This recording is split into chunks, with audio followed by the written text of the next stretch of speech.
আরে না, এখনো নাস্তা করি নাই। বউ তো সকালে উঠে দেরি করে, তারপর কোনো রকম একটু নাস্তা টাস্তা বানায়। তেমন কাজ কাম তো কিছুই করে না, সব আমারই করতে হয়। সবই কপাল। সারাদিন এত কাজ করি, তারপরে বলে আমি নাকি কাজ করি না। তার থেকে তো কাজ না করাই ভালো। মা, আপনার নাস্তা রেডি হয়ে গেছে। হ্যাঁ, তোমরা যাও, আমি আসছি। আচ্ছা মা, একটা কথা বলেন তো, এই যে আমি এই গরমের মধ্যে সেই সকাল থেকে খেটেই চলেছি, তারপরে আপনি সবাইকে ফোন করে বলেন যে আমি নাকি কোনো কাজই করি না। তাহলে বাসার এতগুলো কাজ প্রতিদিন কে করে? আপনি তো কোনো কাজ করেন না, তারপরেও কেন এসব বল? আইসে কি এমন কাজ করো তুমি সারাদিন?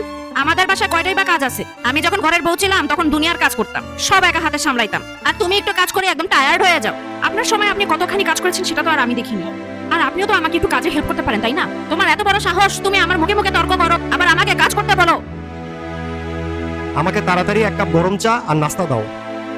তুমি জানো আজকে কি হয়েছে? সারাদিন এত কাজ করার পরেও তোমার মা সবাইকে ফোন দিয়ে বলে যে আমি নাকি সারাদিন কোনোই কাজ করি না, অথচ উনি আমাকে কোনো কাজে হেল্পও করে না। সারাদিন এসব করার পরে এগুলো শুনতে কেমন লাগে তুমি বলো?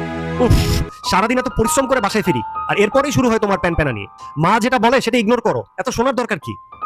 আমার নামে সবার কাছে বানিয়ে বানিয়ে কথা বলছে, আর এইসব কথা আমি ইগনোর করব? তুমি তো নিজে কিছুই বলো না, আমাকেও বলতে দাও না। উফ, প্রতিদিন এসব ঝামেলা আর ভালোই লাগে না।